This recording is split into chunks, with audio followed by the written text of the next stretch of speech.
ನನ್ನ ಕ್ಷಮಿಸೋ ಗಂಟ, ನನ್ನ ಮುಖ ನೋಡಿ ಮಾತಾಡೋ ಗಂಟ ನಾನು ನಿಮ್ ಕೈ ಬಿಡಕ್ಕಿಲ್ಲ ಸರ್. ಹೇಳಿ ಸರ್.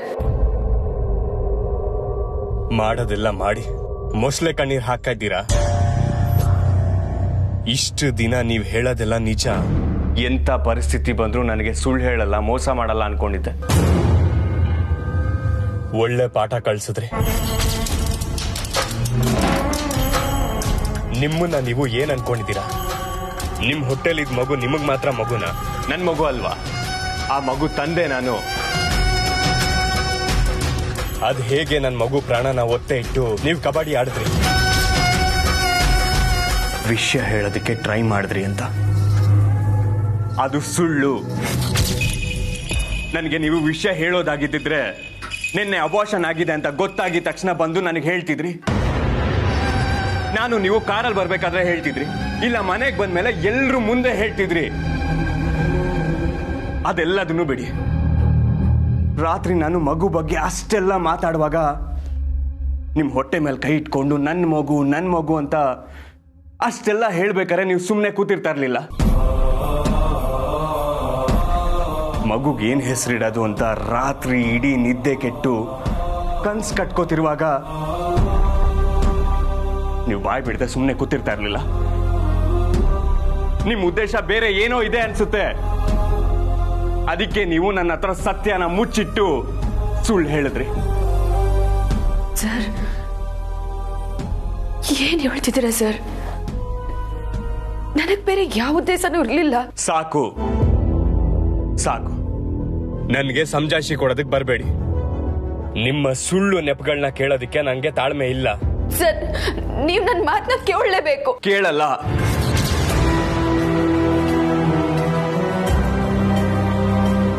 ನನ್ ಮಗು ಬಗ್ಗೆ ಎಷ್ಟೆಲ್ಲ ಕನ್ಸ್ ಕಂಡಿದ್ದೆ. ನನ್ ಪುಟ್ಟು ಕಂದಮ್ಮನ ಯಾವಾಗ ನೋಡ್ತೀನಿ, ಯಾವಾಗ ಮುಟ್ತೀನಿ, ಯಾವಾಗ ಎತ್ಕೊಂತೀನಿ ಅಂತೆಲ್ಲ ಯೋಚಿಸ್ತಾ ಅದೇ ಗುಂಗಲ್ಲಿದ್ದೆ. ನೀವು ಹಾಗೆ ಯೋಚನೆ ಮಾಡ್ತೀರಾ ಅನ್ಕೊಂಡಿದ್ದ.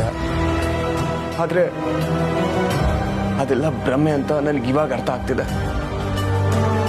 ಈ ಕಬಡ್ಡಿ ಗೆಲುವು ನಿಮ್ ತಲೆಗೇರಿತ್ತು, ಮಗು ನಿಮ್ ಸಾಧನೆಗೆ ಅಡ್ಡಿ ಅನ್ನಿಸ್ತು. ಅದಕ್ಕೆ ನಮ್ಮ ಮಗುನ ಕೊಂದಾದ್ರೂ ಸರಿ ನಿಮ್ ಕನ್ಸನ್ನ ನನ್ಸ್ ಮಾಡ್ಕೊಬೇಕು ಅಂತ ಹೊರಟಿದ್ರಿ ಅಲ್ವಾ?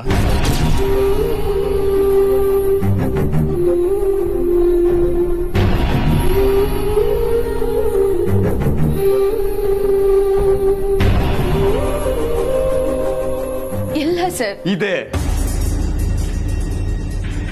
ಇದೇ ನಿಮ್ಮ ಉದ್ದೇಶ? ನಿಮ್ಮ ಕನ್ಸುಗಳನ್ನ ಈಡೇರಿಸೋದಿಕ್ಕೆ ನನ್ನ ಕನ್ಸುಗಳನ್ನ ಯಾಕೆ ನುಚ್ಚು ನೂರು ಮಾಡಿದ್ರಿ? ನನಗಷ್ಟೇ ಅಲ್ಲ, ನಿಮ್ಮನ್ನ ನಂಬಿದ್ದ ನನ್ನ ತಾಯಿ, ನನ್ನ ತಂದೆ, ನನ್ನ ತಂಗಿ ಎಲ್ರಿಗೂ ಮೋಸ ಮಾಡಿದ್ರಿ ನೀವು. ಇಷ್ಟು ದಿನದಿಂದ ಬರೀ ಕಣ್ಣೀರನ್ನೇ ನೋಡ್ತಿದ್ದ ಕಣ್ಗಳು ಕನ್ಸುಗಳನ್ನ ತುಂಬಿಕೊಂಡಿತ್ತು. ನೀವು ಆ ಕನ್ಸುಗಳನ್ನ ಕಿತ್ಕೊಂಡ್ಬಿಟ್ರಿ. ಇಲ್ಲ ಸರ್, ನಾನು ನನ್ನ ಮಗುನ ಬಲಿ ಕೊಟ್ಟಿಲ್ಲ. ಅದು ಅನಿವಾರ್ಯವಾಗಿ. ಎಂತ ಅನಿವಾರ್ಯದ ಪರಿಸ್ಥಿತಿಲೂ ತನ್ನ ಮಗು ಪರವಾಗಿ ನಿಂತ್ಕೊಂತಾಳಲ್ಲ, ಅವಳು ತಾಯಿ ಅನ್ನಿಸ್ಕೋತಾಳೆ. ತನ್ನ ಸ್ವಾರ್ಥಕ್ಕೆ ತನ್ನ ಮಗುನೇ ಒತ್ತೆ ಇಡೋಳು ಕೊಲೆಗಾರ್ತಿ ಅನ್ನಿಸ್ಕೋತಾಳೆ.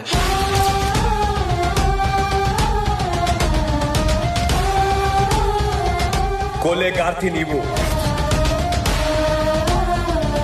ಕೊಲೆಗಾರ್ತಿ ನೀವು, ನಮ್ಮ ಮಗುನ ಕೊಂದ ಕೊಲೆಗಾರ್ತಿ ನೀವು.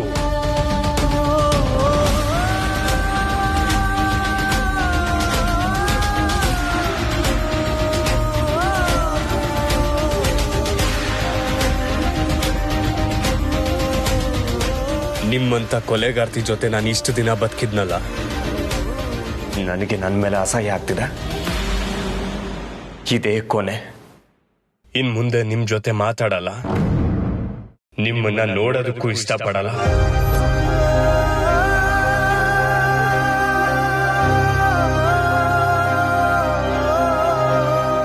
ನಿಮ್ಮ ಮುಖ ನೋಡೋದಕ್ಕೂ ನಂಗೆ ಇಷ್ಟ ಇಲ್ಲ. ನಿಮ್ಮನ್ನ ನಾನು ಯಾವತ್ತೂ ಕ್ಷಮಿಸೋದು ಇಲ್ಲ.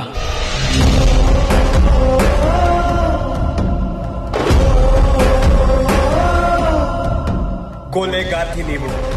ನಮ್ಮ ಮಗುನ ಕೊಂದ ಕೊಲೆಗಾರ್ತಿ ನೀವು. ಇನ್ ಮುಂದೆ ನಿಮ್ ಜೊತೆ ಮಾತಾಡಲ್ಲ, ನಿಮ್ಮನ್ನ ನೋಡೋದಕ್ಕೂ ಇಷ್ಟಪಡಲ್ಲ.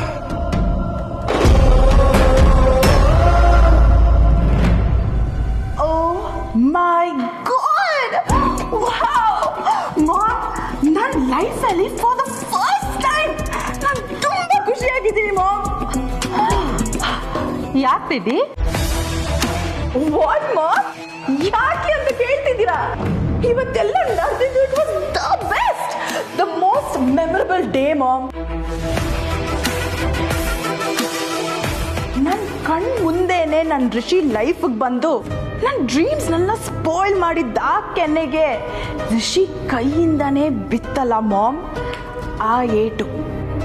ನಾನು ಸೇರ್ಬೇಕಾದ ಮನೆಗೆ ಅವಳು ಸೇರಿ ಪ್ರತಿ ಮೂಮೆಂಟು ಹಿಂಸೆ ಕೊಟ್ಟಿದ್ದ ತಪ್ಪಿಗೆ ಅದೇ ಮನೇಲಿ ಬಿತ್ತಲ್ಲ ಮಾಮ್ ಆ ಏಟು. ಆ ಏಟು ಬರೀ ಕಮಲಿ ಕೆನ್ನೆಗೆ ಬಿದ್ದಿಲ್ಲ ಮಾಮ್, ಆ ಮನೆಯಲ್ಲಿ ಋಷಿ, ತಾರಾ ಆಂಟಿ, ಅಂಕಲ್ ಅವರೆಲ್ಲ ಇಟ್ಟಿದ್ದ ನಂಬಿಕೆ ಮೇಲೆ ಬಿತ್ತು mom. Thank you so much baby. ನಾನು ನಿನಗೆ ಹೇಳಿದ್ನಲ್ಲ, ನೀನು ಅನ್ಕೊಂಡು ಹಾಗೆ ಆಗುತ್ತೆ ಅಂತ, ಬಟ್ ನೀನೇ ನನ್ನ ನಂಬಿಲ್ಲ. ಎಸ್ ಮಾಮ್, ಯಾರೇ ಬಂದರೂ ನನ್ನ ಲೈಫ್ ಚೇಂಜ್ ಆಗಲ್ಲ ಅಂತ ಅನ್ಕೊಂಡಿದ್ದೆ. ಬಟ್ ನೀವು ಬಂದು ನನ್ನ ಎಂಟೈರ್ ಲೈಫ್ನ ಚೇಂಜ್ ಮಾಡಿಬಿಟ್ರಿ ಮಾಮ್. ಈಗ ಹೇಳಿ, ನೆಕ್ಸ್ಟ್ ಸ್ಟೆಪ್ ಏನು ಮಾಮ್? ಆ ಕಮಲಿ ಋಷಿ ಲೈಫಿಂದ ಯಾವಾಗ ವಾಕೌಟ್ ಆಗ್ತಾಳೆ? ಬೇಬಿ, ಇದಿನ್ನೂ ಆರಂಭ. ಋಷಿ ಲೈಫಿಂದ ಕಮಲಿ ಆಚೆ ಹೋಗಬೇಕು ಅಂದರೆ ಈಗ ಋಷಿ ಕಮಲಿ ಮಧ್ಯೆ ಇರೋ ಗ್ಯಾಪ್ ಜಾಸ್ತಿ ಆಗಬೇಕು. ಹಾಗಾಗಬೇಕು ಅಂದರೆ ಬೇಬಿ ನೀನು ಇಲ್ಲಿರಬಾರ್ದು. ನಾನು ಎಲ್ಲಿಗೆ ಹೋಗ್ಬೇಕು ಮಾಮ್? ನೀನೀಗ ಋಷಿ ಜೊತೆ ಇರಬೇಕು. ಋಷಿಗೆ ನೀನು ಹತ್ರ ಆಗೋದಕ್ಕೆ ಇದು ಒಳ್ಳೆ ಟೈಮ್. ನೀನು ಋಷಿಗೆ ಹತ್ರ ಆದರೆ ಆಟೋಮ್ಯಾಟಿಕ್ ಆಗಿ ಕಮಲಿ ಅವನಿಂದ ದೂರ ಹೋಗ್ತಾಳೆ.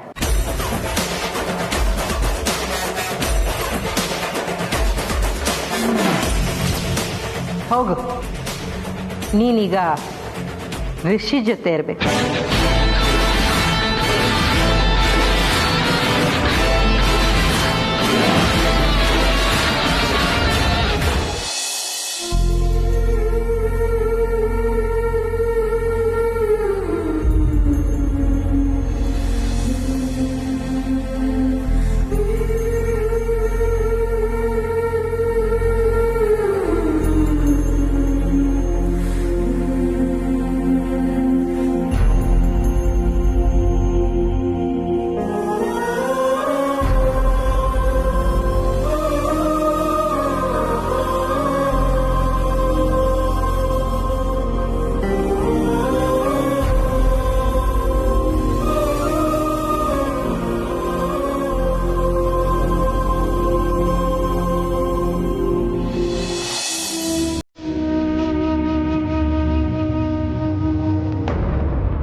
ಕೂತ್ಕೋ ಕೂತ್ಕೋ.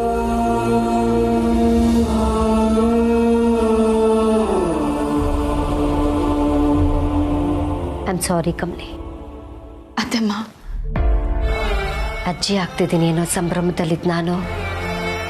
ನಮ್ಮ ಮನೆಗೆ ಮೊಮ್ಮಗು ಬರ್ತಾ ಇದೆಯಲ್ಲ ಅಂತ ಬೀಗ್ತಾ ಇದ್ದು ನಾನು. ನಿನಗೆ ಅಬೋಷನ್ ಆಗಿದೆ ಅಂತ ಗೊತ್ತಾದ ತಕ್ಷಣ ನಮಗ್ ನೀನು ಒಂದು ಮಾತು ಹೇಳಲಿಲ್ವಲ್ಲ. ನಮ್ಮ ಕನಸುಗಳೆಲ್ಲ ನುಚ್ಚು ನೂರು ಆಗೋಯ್ತಲ್ಲ ಅಂತ ನೋವು ಪಟ್ನೆ ಹೊರತು ಇನ್ನು ನೋವಿನ ಬಗ್ಗೆ ನಾನು ಯೋಚನೆನೇ ಮಾಡಲಿಲ್ಲ. ನನಗದ್ರ ಬಗ್ಗೆ ಬೇಸರ ಆಗ್ತಿದೆ ಗೊತ್ತಾ. ನಮಗೆಲ್ಲ ನೋವಾಗುತ್ತೆ ಅಂತ ನಿನ್ನ ಮಗುನ ಕಳ್ಕೊಂಡು ದುಃಖನ ನೀನು ಬಚ್ಚಿಟ್ಕೊಂಡು ನಮ್ಮ ಮುಂದೆ ನಗ್ನಗ್ತಾ ಇದ್ದೀಯಲ್ಲಮ್ಮ. ನಾವು ನಿನ್ನನ್ನು ಅರ್ಥನೇ ಮಾಡ್ಕೊಳ್ಳಿಲ್ಲ ನೋಡು. ಬೇರೆಯವ್ರು ಹೋಗ್ಲಿ, ಒಬ್ಬ ತಾಯಿಯಾಗಿ ನಾನು ನಿನ್ನ ಭಾವನೆನ ಅರ್ಥ ಮಾಡ್ಕೋಬೇಕಾಗಿತ್ತು. ಆದ್ರೆ ನಾನು ಮಾಡ್ಕೊಳ್ಳೇ ಇಲ್ಲ. ನನ್ನ ಬಗ್ಗೆ ನನಗೆ ಬೇಸರ ಆಗ್ತಾ ಇದೆ. ಅತ್ತಮ್ಮ, ದಯವಿಟ್ಟು ನೀವು ನೊಂದ್ಕೋಬೇಡಿ. ನೋಡಿದ್ಯಾ, ಈಗಲೂ ನನಗೆ ನೊಂದ್ಕೋಬೇಡಿ ಅಂತ ಹೇಳ್ತಾ ಇದೆಯಾ. ನನ್ನ ಬಗ್ಗೆ ನಿನ್ನ ಮನಸ್ಸಿನಲ್ಲಿ ಒಂಚೂರು ಕೋಪನೇ ಇಲ್ಲ. ಆ ಮಗುನ ನೀನು ಹೊತ್ತಿದ್ದೆ, ಅದ್ರ ಬಗ್ಗೆ ಸಾವಿರಾರು ಕನಸುಗಳನ್ನ ಕಟ್ಕೊಂಡಿದ್ದೆ. ಅದು ನಿನ್ನ ದೇಹದ ಒಂದು ಭಾಗ ಆಗಿತ್ತು. ಅದನ್ನು ಕಳ್ಕೊಂಡು ನೀನು ಅದೆಷ್ಟು ನೋವು ಅನುಭವಿಸಿದ್ಯೋ ಏನೋ. ನಾವು ನಮ್ಮ ದುಃಖನೇ ದೊಡ್ಡದು ಅಂತ ನಮ್ಮ ಪಾಡಿಗೆ ನಾವು ಇದ್ಬಿಟ್ವಿ. ನಿನ್ಗೊಂದು ಸಮಾಧಾನದ ಮಾತು ಆಡಲಿಲ್ಲ. ನನ್ನ ಕ್ಷಮಿಸ್ಬಿಡು ಕಮಲಿ. ಅತ್ತಮ್ಮ, ನೀವು ಹಾಗೆಲ್ಲ ಹೇಳ್ಬೇಡಿ. ಆಗೋಗಿರೋದ್ರ ಬಗ್ಗೆ ಯೋಚನೆ ಮಾಡಬೇಡ ಕಮಲಿ. ಎಲ್ರನ್ನೂ ಪ್ರೀತಿಸೋ ತಾಯಿ ಮನ್ಸಿನವಳು ನೀನು. ಆ ದೇವರು ನಿನ್ನ ಮಡಿಲನ್ನ ಬರಿದು ಮಾಡಲ್ಲ. ಒಂದು ಮುದ್ದಾದ ಮಗುನ ನಿನಗೆ ಕೊಟ್ಟೇ ಕೊಡ್ತಾನೆ.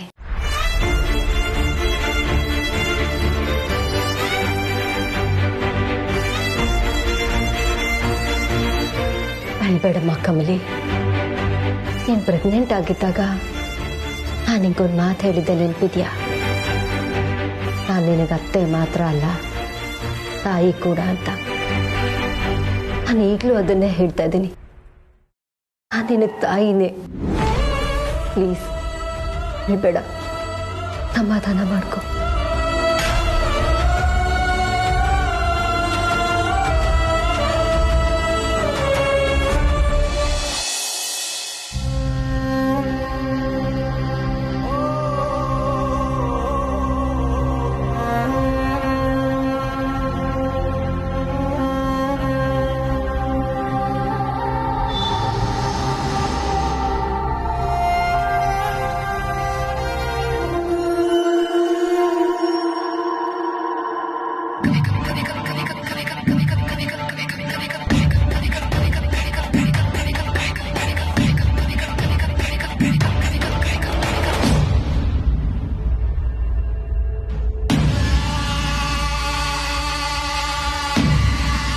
Rishi, I totally understand Rishi.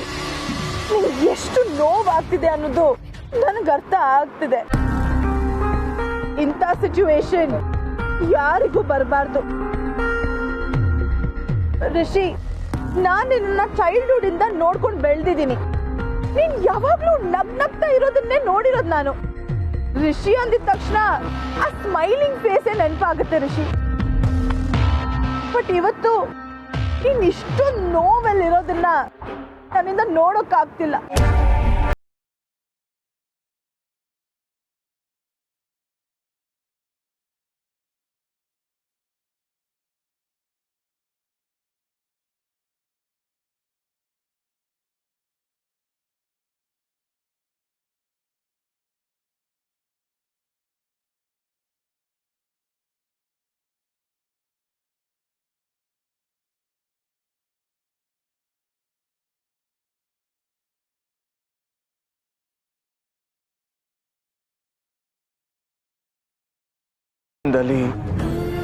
ತುಂಬಾ ಅಂದ್ರೆ ತುಂಬಾ ನಂಬೋ ವ್ಯಕ್ತಿ ನನಗೆ ದ್ರೋಹ ಮಾಡಿದ್ದಾರೆ. ನನ್ನ ಮನಸ್ಸು ಕಲ್ಲಾಗೋಗಿದೆ ಅನಿಕಾ. ನನ್ನ ಜೀವನದಲ್ಲಿ ಆಗ್ತಿರುವಂತ ದುಃಖನ ಹೇಳ್ಕೊಂಡು ಅಳಬೇಕಾ ಅಥವಾ ಸುಮ್ಮನೆ ಇರ್ಬೇಕಾ?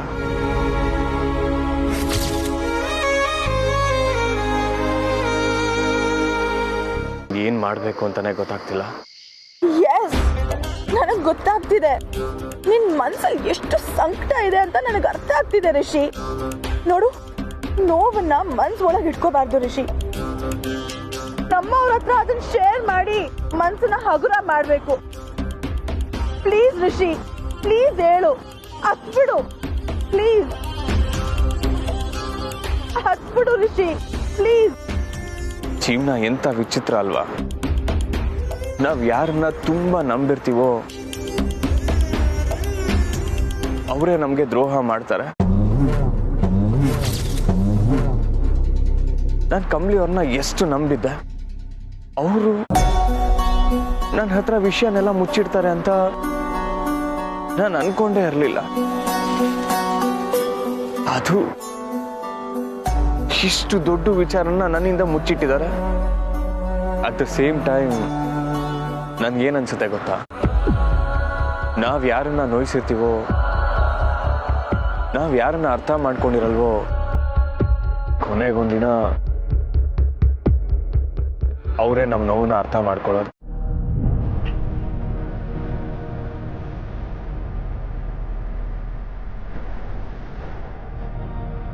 ಅದಕ್ಕೀಗ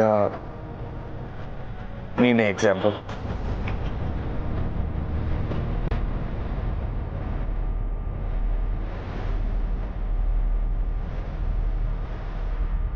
ಕಮಲಿ ಅವ್ರಿಗೆ ಮುಂದೆ ಒಂದ್ಸಲ ನನ್ನ ಹತ್ರ ಬಂದು ಸಮಾಧಾನ ಹೇಳ್ಬೇಕು ಅಂತ ಅನ್ಸೇ ಇಲ್ವಾ? ರಿಷಿ ಪ್ಲೀಸ್, ಕಮಲಿನ ಹಾಗೆಲ್ಲ ತಪ್ಪಾಗಿ ತಿಳ್ಕೋಬೇಡ ರಿಷಿ. ಅವಳಿಗೂ ನೋವಾಗಿರುತ್ತೆ ಅಲ್ವಾ, ಅದಕ್ಕೆ ಬಂದಿಲ್ಲ.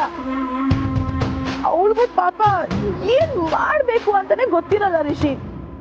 ಬಟ್ ಯು ನೋ ವಾಟ್, ಅವಳಿಗೆ ನೀನಂದ್ರೆ ತುಂಬಾ ಪ್ರೀತಿ ರಿಷಿ. ಇಲ್ಲ,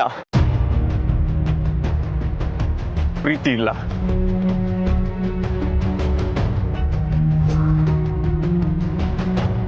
ಹಾಗೇನಾದ್ರೂ ಇದ್ದಿದ್ರೆ ಹೀಗೆಲ್ಲ ಮಾಡ್ತಿರ್ಲಿಲ್ಲ.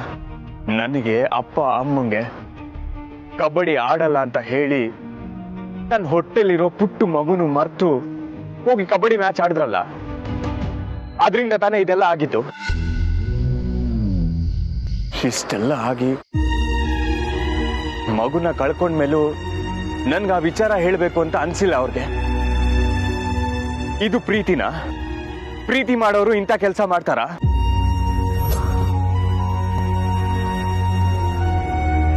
ಇಲ್ಲ, ನಾನೇ ಕಮಲಿ ಅವ್ರನ್ನ ತುಂಬಾ ನಂಬಿಟ್ಟೆ.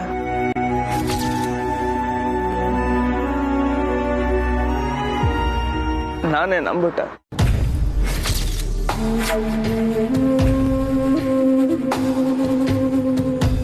Oh God, Rishi. Rishi, please control yourself. Control, Rishi. Don't cry.